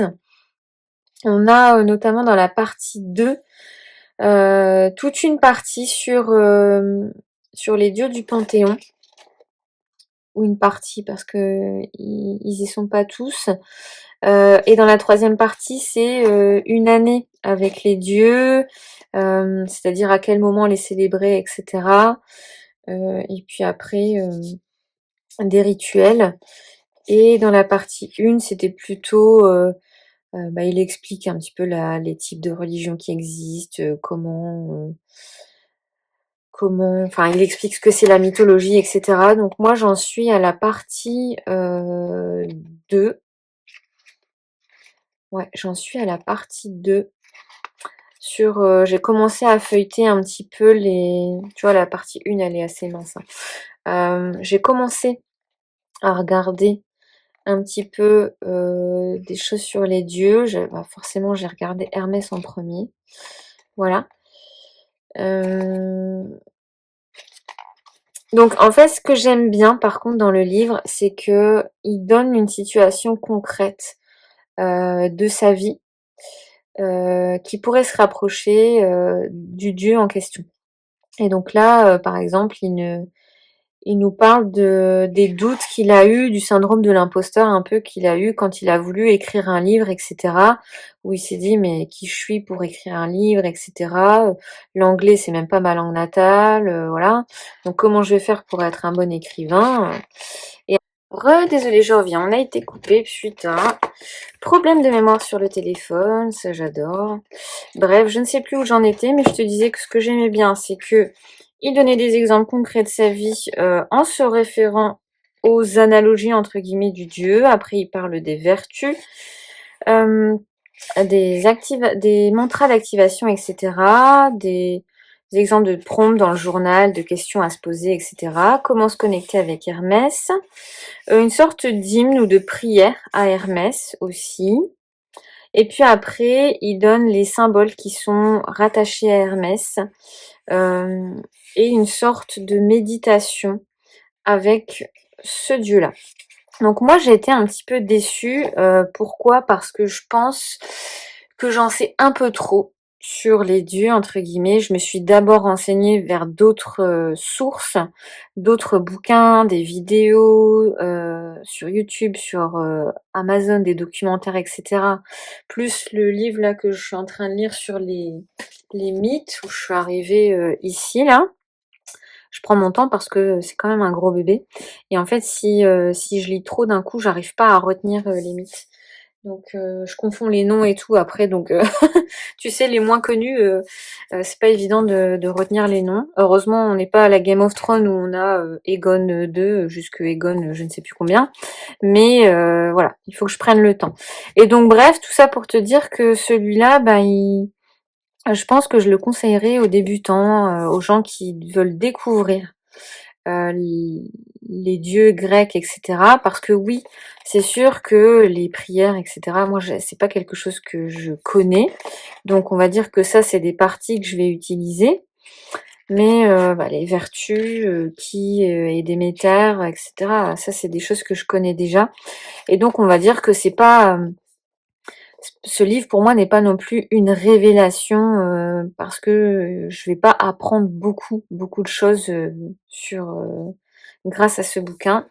Donc, mais sinon pour les débutants, je pense qu'il peut être cool pour les gens qui ont envie de découvrir un petit peu les dieux grecs, parce qu'en plus je pense qu'il y a même pas les 12. Je pense pas qu'il y ait les 12 du Panthéon, donc bon, ça dépend qui tu recherches, mais ah si, il y a peut-être les 12. 1, 2, 3, 4, 5, 6, 7, 8, 9, 10, 11, 12. Ouais, si, il y a les 12, je te dis une bêtise.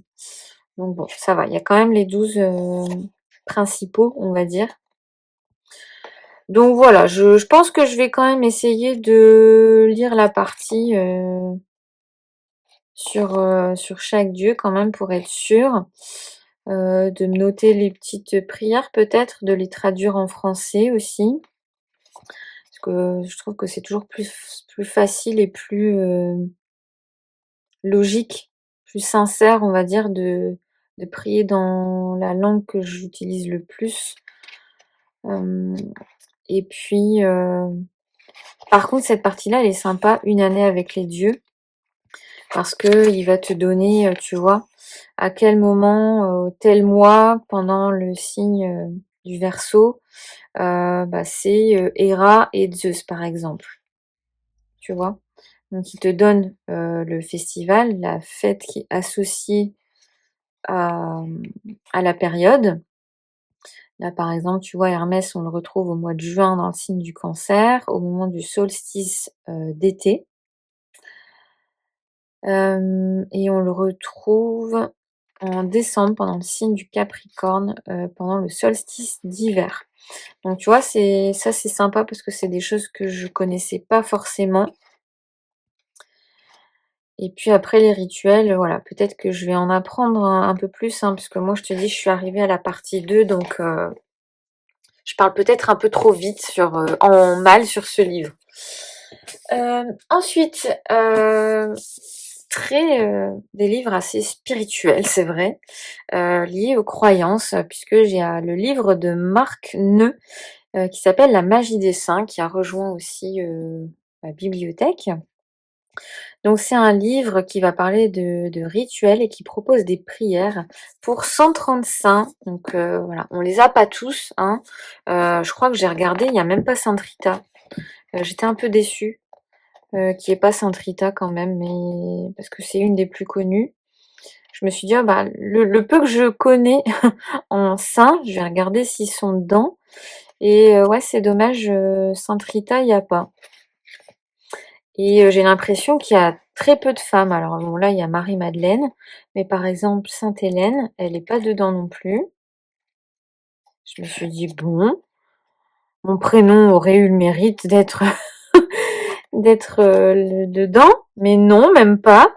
Donc voilà, donc un peu dommage, mais alors, si je te donne un exemple, est-ce que Saint-Expédite, il est dedans? J'ai à peine commencé à le feuilleter. Non, Saint-Expédite, il est pas dedans, tu vois. Tu vois, c'est bon. Je pense que c'est les saints. Voilà. Saint-Antoine. Voilà. Donc Saint-Antoine, par exemple, il te donne l'intention. Pourquoi est-ce que tu peux faire appel à lui? Donc lui, par exemple, on est sur l'exorcisme, soit de personnes, soit des lieux. La méditation, la spiritualité, la vision, la protection spirituelle, la santé dans le sens addiction, la santé physique, la santé psychologique, la solitude ou les tentations. Donc là, il te donne des actions qu'il a faites. Son jour de célébration, le jour dans la semaine, ça peut être cool si jamais par exemple, tu veux dédier une semaine à prier des saints, bah, tu peux prier, par exemple, Saint-Antoine le samedi, quelqu'un d'autre le dimanche, etc. Ses couleurs, les symboles qui lui sont associés, une plante, son histoire, même si, bon, comme je te le disais, c'est très réduit, les miracles qu'il a accomplis, et aussi une prière. Moi, c'était surtout ça aussi qui m'intéressait, l'histoire et la prière, parce que je trouve que c'est chouette et c'est assez complet sans que ce soit bien évidemment trop développé. Par exemple, là, son histoire, c'est Saint Antoine, à l'âge de 20 ans, inspiré par les paroles de Jésus, vendit tous ses biens pour les donner aux pauvres et devint ermite dans le désert. Il y vécut une vie de grande austérité, combattant de nombreuses tentations démoniaques. Il fut attaqué par des démons, mais fut toujours secouru par la lumière divine, qui le guérissait et le soutenait. Il chercha le martyre, mais ne fut pas exécuté, et il vécut jusqu'à l'âge de 105 ans, mourant sous le règne de Constantin. Puis après, tu as la prière et tout. Donc je trouve ça vachement instructif. D'ailleurs, si jamais tu cherches un oracle sur ce thème, moi j'ai Illuminated Deck of Holy Souls de Lindsay d'Amour Williams. Alors c'est un oracle qui est pas donné. Je sais pas s'il y en a encore chez Nico, mais Nico avait eu des versions françaises.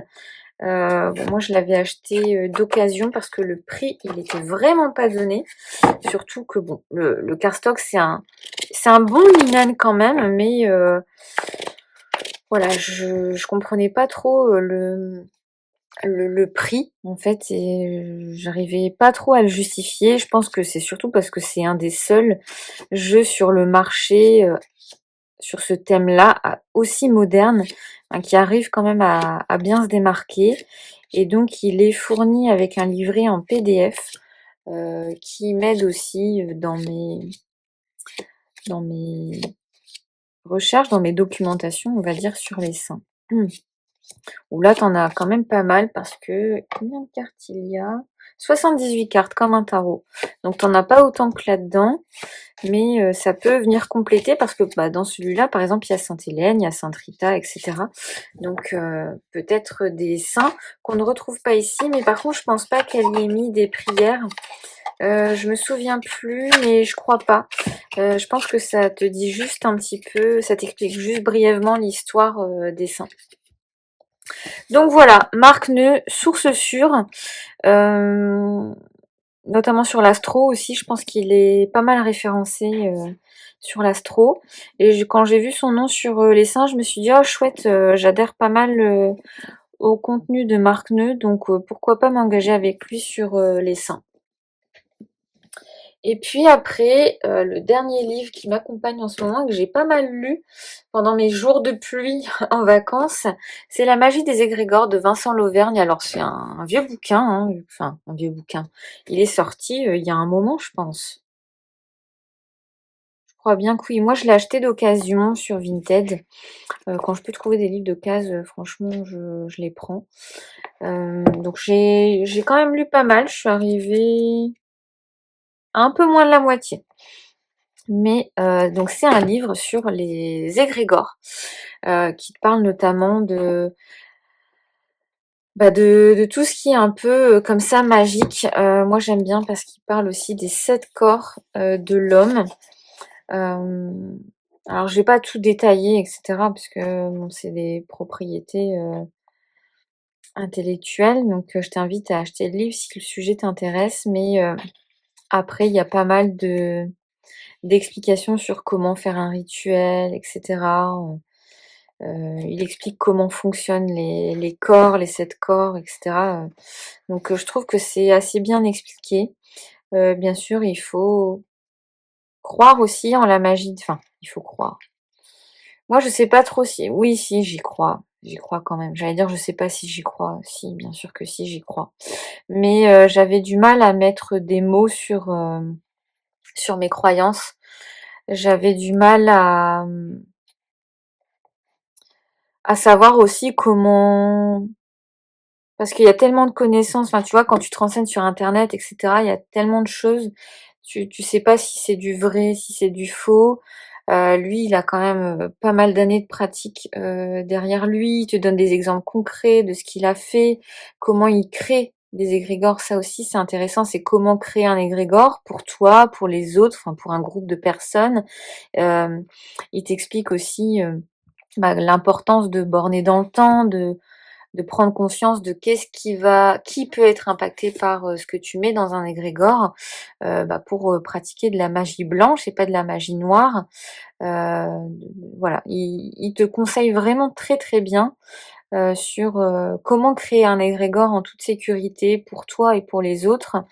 Il t'explique aussi, il y avait un chapitre pas mal sur les médiums qui se disent être en connexion avec tel et tel saint ou telle divinité.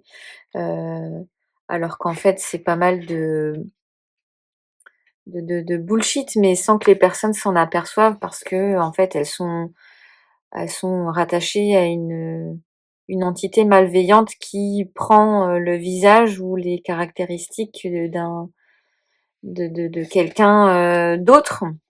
et qui petit à petit, les personnes vont se faire bouffer comme ça parce que l'entité qui est néfaste va se nourrir de leur énergie et dans les cas les plus graves, on en arrive à des personnes qui finissent soit internées, soit qui soit mettent fin à leur jour, etc. Donc bref, c'est super intéressant parce que lui, il a beaucoup étudié justement les médiums. Voilà. Après, de quoi il nous parle d'autre aussi?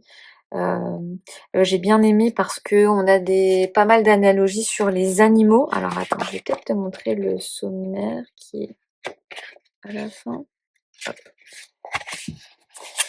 Pas mal d'analogies sur les animaux parce qu'en fait, il t'aide aussi dans tes égrégores dans la création des égrégores à, à créer ta chaîne magique en fait. Et qu'est-ce que tu peux mettre dans ta chaîne, etc. Et il y a toute une partie sur les animaux que j'ai trouvé vachement utile. Il t'aide aussi à créer, si tu préfères, à créer un familier. Et puis là aussi, hein, en fonction du familier que tu choisis, enfin, en fonction de ce que tu veux faire de ton familier, il te conseille de choisir telle espèce d'animal. Et puis l'importance que ça a derrière, bah, si tu as choisi tel animal, le temps de gestation de ton familier va plus ou moins correspondre au temps de gestation, de l'animal que tu as choisi, etc. Enfin bref, c'est super, super intéressant franchement. On a eu, des jours de pluie en vacances où je me suis littéralement plongée dans le bouquin pendant toute une après-midi, j'ai pas vu le temps passer. Après par contre, c'est très dense, c'est très riche. Donc malgré le fait que je me suis plongée dedans à fond, j'en suis qu'à peine à la moitié parce que j'ai vraiment pris le temps avec ce bouquin et j'ai vraiment eu besoin en fait d'intégrer les notions, etc. C'est pas un bouquin que tu vas binge-watcher, j'allais dire. Je connais pas le terme pour le livre, mais entre guillemets, c'est pas un bouquin que tu vas lire en 2 jours, en tout cas pour ma part, parce que j'avais besoin d'intégrer toutes les notions qu'il explique dedans. Donc voilà pour les livres qui m'accompagnent en ce moment. Et puis après, il y a un nouveau bébé qui a rejoint ma carto, c'est le Medieval Earth Tarot. Mais je vais te laisser avec une autre vidéo. Je vais faire un petit montage là pour y coller une autre vidéo que j'avais faite juste avant de partir en vacances. Parce que je pensais que j'aurais le temps et l'énergie de te tourner une vidéo vlog un peu départ en vacances et puis j'ai pas eu le temps, j'ai pas eu l'envie, je dois avouer. Donc je vais juste prendre cette partie de vidéo que j'avais filmée sur le Medieval Earth pour te laisser avec ce magnifique bijou qui m'a été offert par le chéri. Donc voilà, j'espère que ce petit retour t'aura fait plaisir. N'hésite pas à me partager tes lectures du moment. Si tu as lu les bouquins que je t'ai présentés, n'hésite pas à me dire s'ils t'ont plu, à me donner tes références à toi en matière de saints, en matière de livres un peu comme ça magiques. Ça m'intéresse parce que j'aime bien avoir des idées de lecture parfois. Et puis voilà, on se retrouve prochainement. J'ose pas te dire quand. J'avoue que je me fixe pas vraiment de, de, de durée. Avant, c'est vrai que j'essayais de faire une vidéo par semaine, mais là, je verrai bien. Je verrai bien comment je m'organise. Allez, je te laisse avec la vidéo sur le Medieval Earth. À toutes. Ciao, ciao, bisous. Alors, je vais commencer par la grosse nouveauté, la big surprise euh, du chéri. Bim bam boum. Voilà, voilà. Parfois, ça a du bon de partager ses goals carto. Et bah voilà, le chéri, il a craqué sur le Medieval Earth Tarot. Enfin, il a craqué. J'ai craqué, hein. Il a tranché. On va dire que c'était un de mes seuls jeux de ma wishlist que j'avais pas. Et alors, je l'ai pas déballé. Désolée si ça fait du bruit un peu désagréable avec le papier bulle. Mais j'avais envie filmer mes impressions à chaud. Et punaise, je l'avais déjà vu plein de fois en vidéo. Mais what? Je m'attendais pas à cette taille de boîte. Qu'est-ce que c'est que ça? Oh, alors en plus, ça fait un reflet avec la lumière. Je m'attendais vraiment pas à ce qu'il soit si gros, ce coffret. Donc moi, j'ai l'exemplaire. Alors c'est 255 ou 235? Non, ça doit être 255, je pense. Je pense. Oh, j'aime bien la qualité. Donc voilà. Bon, bah ça commence bien. Je me suis pas munie de ciseaux. Donc bah, je reviens tout de suite. Allez, c'est parti. Désolée, je sais pas si ça va faire un peu de bruit. Ça devrait le faire. Vas-y, la taille du coffret, j'ai halluciné. Le poids, punaise. Du coup, la livraison, elle doit pas être donnée. Bon, j'avais déjà regardé un peu, je connais la valeur du jeu. Hein. Et en fait, c'est le livre qui est super lourd. Ah, j'adore cette couverture en cuir. Ça me fait penser à une édition des livres de Game of Thrones que j'ai en anglais. Oh, j'aime trop. Ah, c'est trop agréable. Ouais, on est quand même sur un level. Alors, j'ai pris mes petites pièces, mais je pense qu'il va vraiment y avoir beaucoup de nudité dans ce jeu. Ouais, les pages sont encore un petit peu collées. C'est sûrement dû aux bordures. On a même un petit marque-page intégré au bouquin. J'adore. J'espère qu'il va bien tenir dans le temps parce que ça a l'air quand même... La reliure a l'air assez fragile. Je pense qu'il va falloir le manipuler avec précaution. Moi qui voulais peut-être le prendre en vacances, je suis pas sûre d'avoir envie d'abîmer un si beau coffret. Ou alors il faut que je prenne carrément la boîte avec moi pour être sûre de ne pas abîmer le livre en fait. Parce que je me vois pas mettre le livre comme ça dans mon sac habituel de... Comment dire là où je transporte mes bouquins en fait. Quand je pars en vacances, je prends toujours un sac cabaya et mon objectif c'est que tout tienne dans mon sac cabaya. Sinon c'est de la triche. Alors j'ai déballé le jeu en lui-même hors caméra parce que c'est un coup à se dépêcher de le déballer pour pas que ça prenne 15 ans sur la vidéo et à l'abîmer. Alors déjà, petite déception au niveau de la qualité. J'ai pas regardé les cartes, rien du tout, mais les bordures, elles vont pas faire long feu, je crois.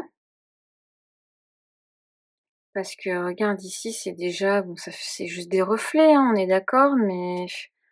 Regarde là. Tu vois, pour le prix du jeu, quand même, c'est... Regarde. Tu vois, il y a des petits défauts, déjà.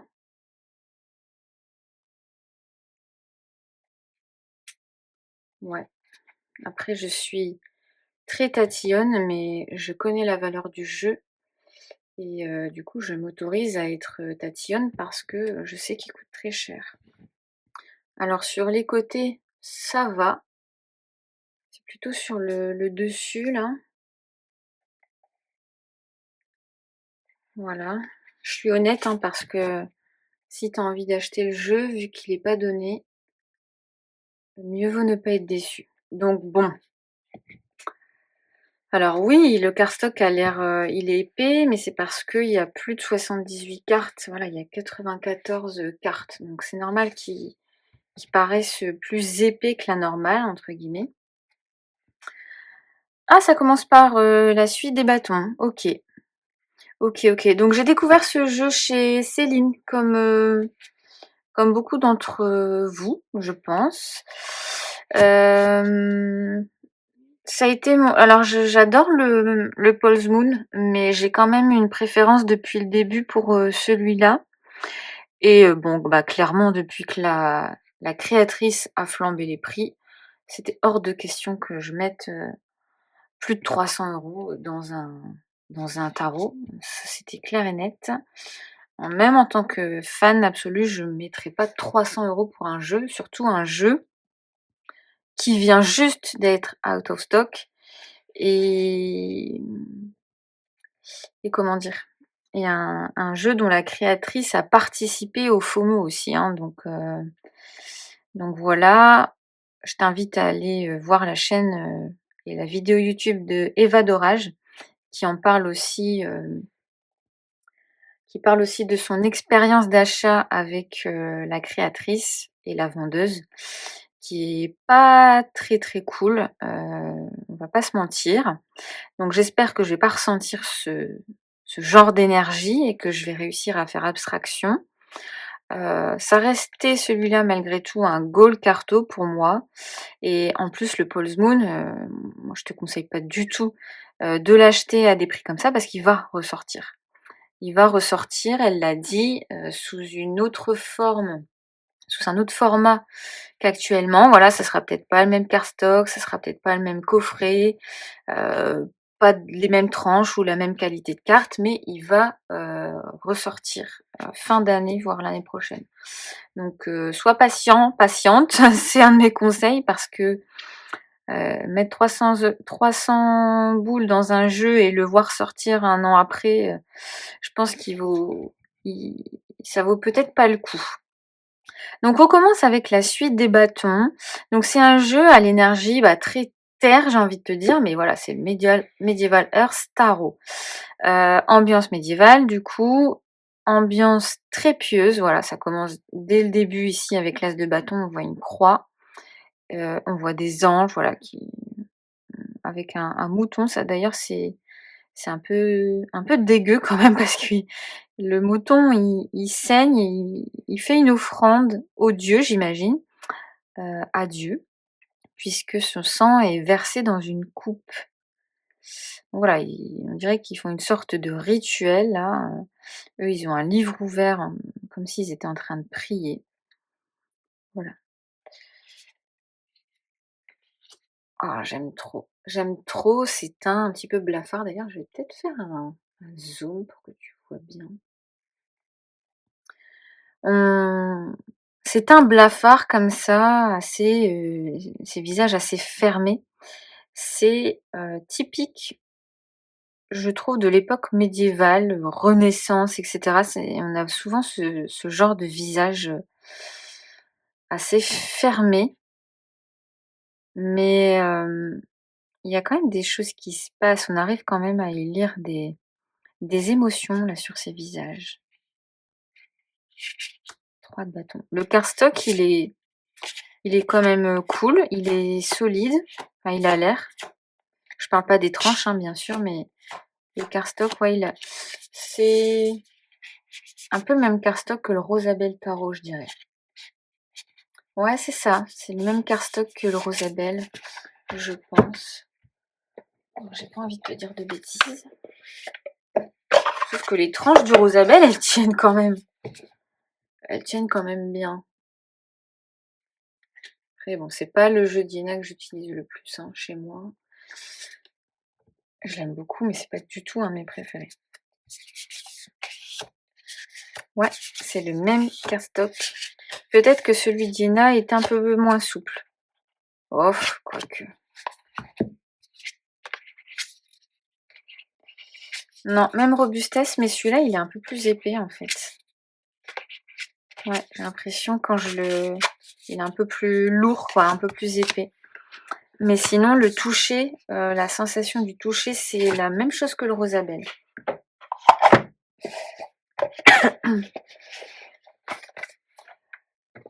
Hop.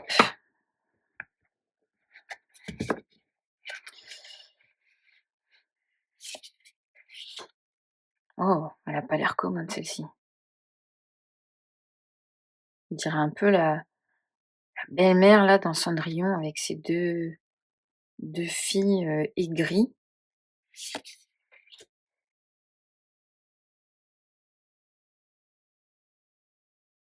Hmm. Oh là là, ça me fait trop penser à l'époque de Jeanne d'Arc et tout.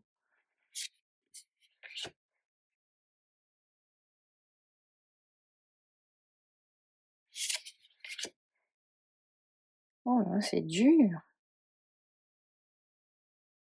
Le 7 de bâton. Oh, le 8. Petit ange avec son luth, là. Je sais pas si c'est un luth, mais on dirait. Ah, lui, il fait très hiérophante, hein. Oh oui. C'est Saint Christophe, ça, je crois, non? Il me semble que c'est Saint Christophe, celui qui essaie d'aider le Christ à traverser, il me semble. Je suis pas une spécialiste, hein, mais...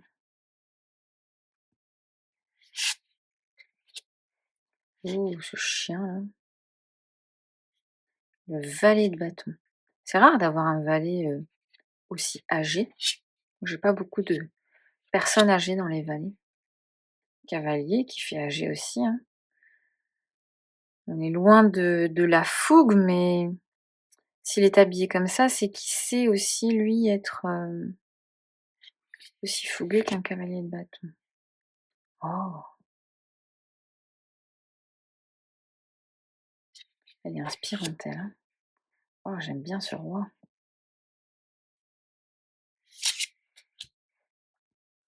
L'as de denier. Donc là, on passe sur la suite des deniers. Le 2. Oh, c'est marrant, le signe ici, on dirait un parchemin.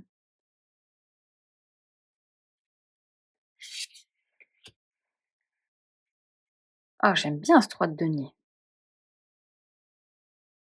J'aime beaucoup. Ça me fait trop penser au générique de Desperate Housewives. Tu sais, à un certain moment, tu as des personnages comme ça dans le générique. Bah, lui, là, on dirait qu'il force l'autre à acter quelque chose.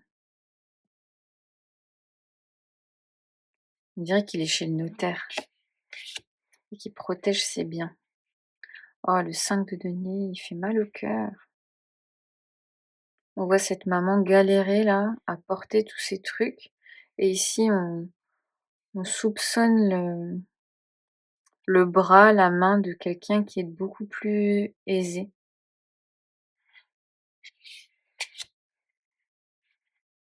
Oh, on la voit partout, elle. On dirait la même à chaque fois. Le 6 de denier.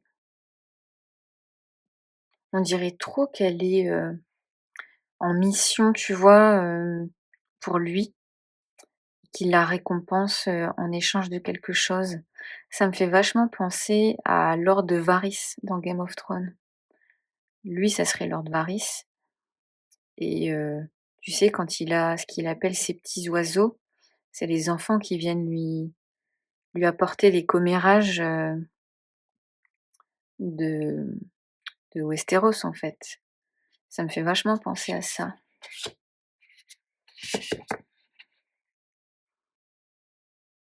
Le 7 de denier. Oh, le 8. Il fait peur, lui, là. Le 9.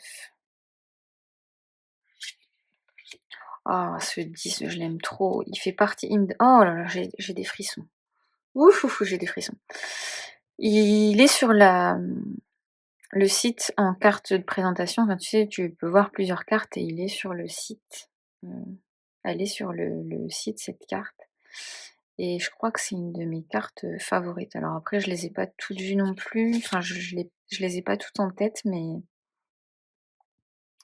le 10 de denier, la fête du village, quoi. C'est la fête du village, tout le monde ramène sa petite popote, tout le monde partage.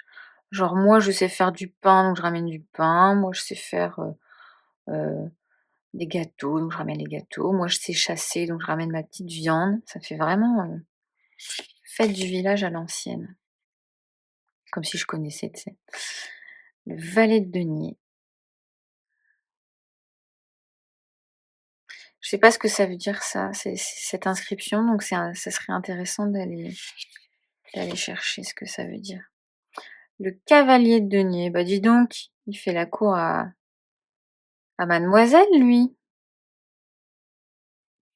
Ah, il est beau, hein, il est bien apprêté ce cavalier de denier, hein, avec ses plumes sur sa tête et tout là. Et son cheval aussi, il est beau. Oh, la matriarche ici.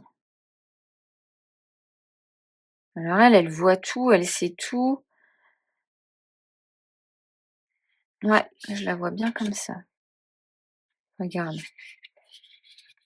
Si c'était un couple, je peux te dire que bah, lui peut-être qu'il ramène la caillasse, mais c'est elle qui gère la caillasse. Tiens, il y a des petites griffures, je l'ai jamais brassé, hein. Petites griffures dedans. Il est loin d'être nickel quand même, hein. Je pense qu'il va vite s'abîmer. Lui aussi, hein, il est beau, hein. Oh là là. As d'épée. Oh, j'aime trop les as façon Marseille comme ça, avec la couronne qui traverse, enfin l'épée qui traverse la couronne. J'adore. Le 2 d'épée. J'aime bien ce 2 d'épée. Avec ses petits souliers là, ça me fait trop rire. Mmh. Le 3 d'épée. C'est poignant ça.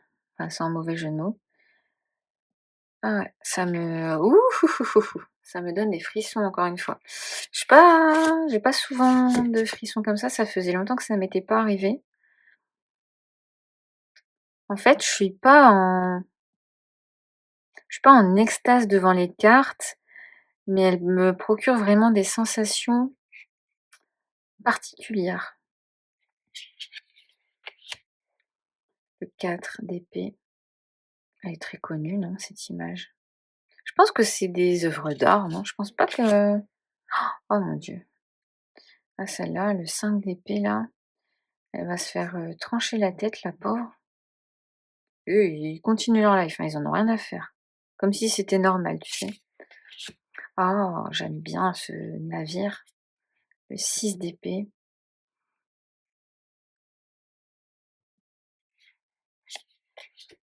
Oh mon Dieu, mais qu'est-ce qu'il lui fait là? 7 d'épée. Il croit que il croit qu'elle est à sa merci, alors qu'en fait, elle est en train de lui voler de l'argent. Elle met sa main dans le porte-monnaie. C'est c'est une bonne idée, je trouve, pour le 7 d'épée, du coup, qui parle de détourner l'attention, de discrétion aussi. Le 8 d'épée.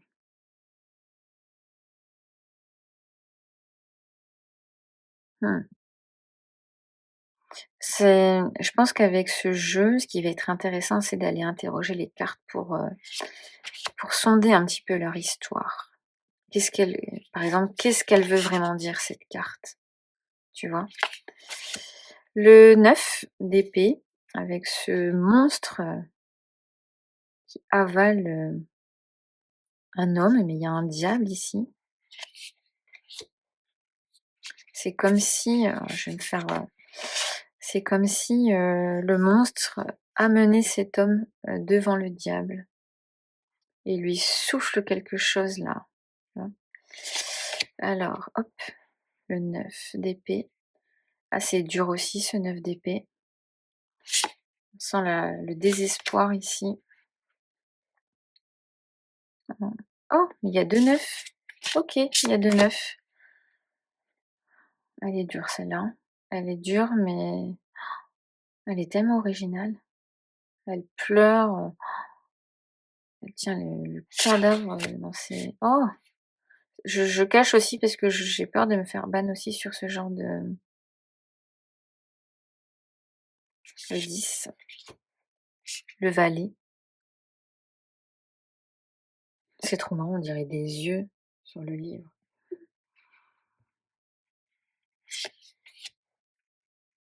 Le cavalier, on est bien loin du cavalier de denier. Lui, c'est vraiment le militaire, hein, le défenseur, La reine d'épée. Wow. Puissante, hein, cette reine d'épée là. Je sais pas trop si c'est un bouclier. Franchement, le livret, il doit être intéressant. Enfin, le livre, il doit être intéressant. Roi d'épée, représenté par un lion ici. Un lion beaucoup plus grand que le château. J'ai trop hâte d'aller voir certaines pages du livre.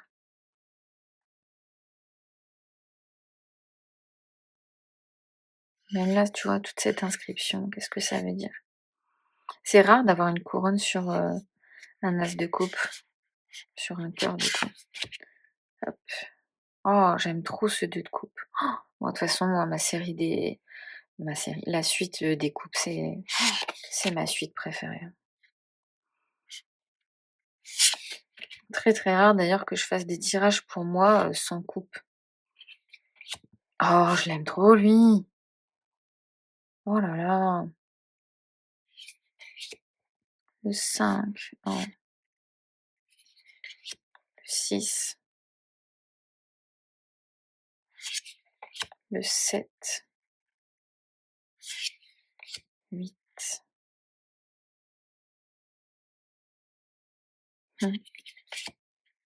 le 9.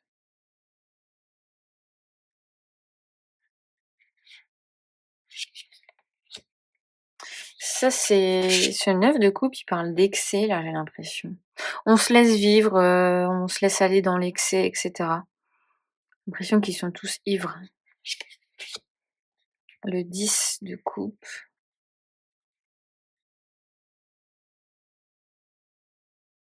OK. Je la comprends pas trop celle-là. Il y a des cartes que je suis pas sûre de comprendre en subtilité. Le valet de coupe, il y a des insectes immondes sur le corps. Quelle horreur! Pas l'air effrayé, hein. Le cavalier de coupe, avec son sourcil arqué là. Oh, j'aime bien cette reine de coupe. J'aime bien. Elle a l'air très pratiquante. Le roi de coupe, avec sa barbe au carré comme ça. Donc là, on arrive aux arcanes majeures. Hop. Il est trop drôle, lui. On dirait un enfant. Le fou. Là, on a 2 personnages et il y en a un qui grimpe à l'arbre. Mais je préfère celui-là parce que je vais devoir faire des choix, hein. Je vais pas laisser les doubles arcanes majeures. Donc là, je vais choisir celui-là. Le magicien. Magicien. Ah, mais je préfère celui-là. Je préfère celui-là. La grande prêtresse. La grande prêtresse, il n'y en a qu'une. Elle est belle, hein. On dirait pas. Si, c'est ça. C'est elle, hein. C'est bien elle.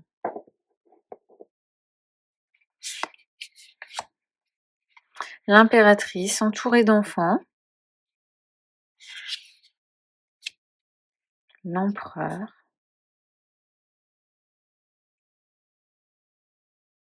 Il te juge, lui, non? Il juge, hein.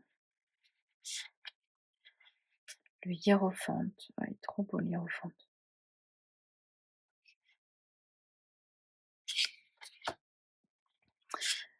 Les amoureux.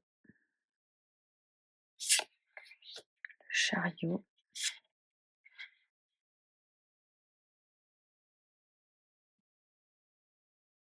Tu vas devoir choisir, mec, hein.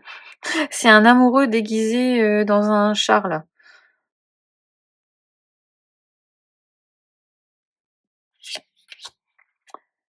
La force. C'est rare d'avoir une force.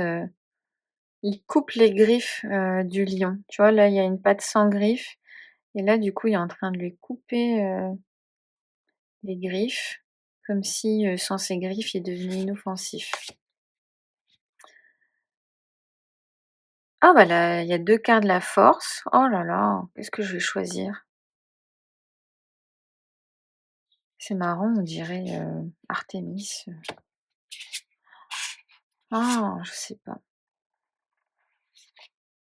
Là, comme ça, je vais choisir celle-là, mais je pense qu'il faudra que j'aille lire le livret pour comprendre.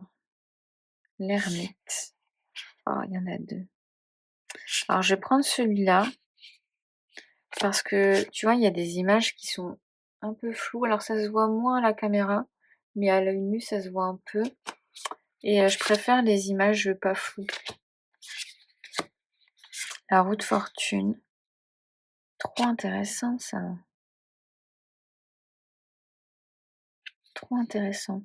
On dirait un village, mais à des époques différentes ou à des périodes différentes.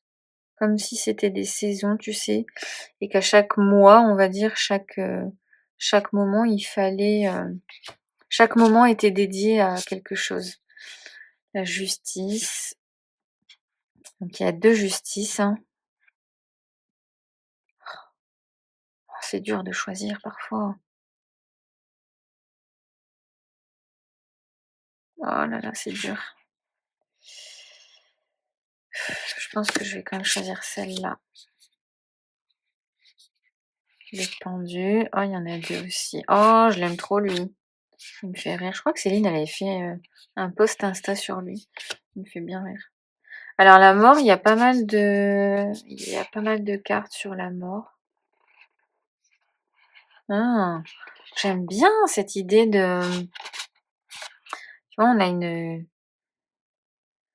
demoiselle qui se regarde dans le miroir avec des longs cheveux, etc. C'est comme si elle était un peu superficielle et que la mort lui rappelait que à un moment donné, ta beauté va s'estomper. Et qu'est-ce qui va te rester dans la vieillesse si tu si tu ne prêtes attention qu'à ton corps, qu'à ton physique? Qu'est-ce qui va te rester, une fois que tu auras plus ça? J'aime bien oh mais regarde aussi, elle est trop belle celle-là. Alors là, les cartes de la mort, c'est très compliqué pour moi de choisir.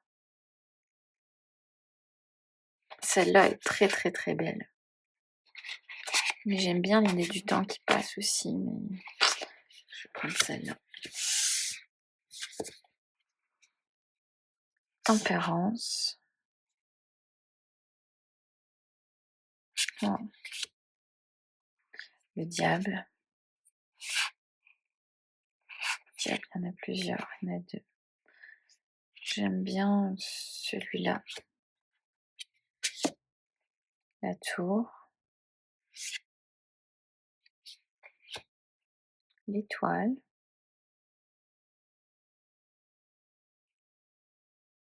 Je dirais Atlas, mais la lune. Ça aussi, c'est une des cartes que j'adore. J'adore, j'adore, j'adore. Le soleil. Oh, ce jugement. Ouh, frisson encore. Frisson, frisson. Oh là là. Ouais, gros frisson. Et le monde. Oh là là. Oh là là. Ouais, c'est quelque chose, hein. J'ai hâte de voir ce qu'il va donner en tirage, mais c'est quelque chose ce jeu. Quand même un petit peu déçue de ces tranches qui vont pas faire long feu là. Ça va vraiment pas, il va vraiment pas se bonifier avec l'âge, avec le temps celui-là. J'aurais peut-être dû lui laisser la carte de la mort, mais bon l'important, c'est c'est qu'il communique, n'est-ce pas? Mais bon, moi qui suis un petit peu toc toc avec mes jeux. En fait, c'est pas que je suis toc toc, mais quand un jeu commence à s'user au bout de 3 tirages, ça me gave, tu vois? Surtout à des prix comme ça. Quand c'est un mass market, je m'en tape, en fait. Mais là, Bon bah merci de chéri. J'allais dire si tu passes par là, mais je crois qu'il regarde jamais mes vidéos. En même temps, c'est pas son dada, on va dire. Donc comment ranger tout ça? Hop, le coffret, en tout cas, il est bien protégé quand même, donc heureusement, j'ai envie de dire. Hop, j'ai hâte d'aller le découvrir un petit peu.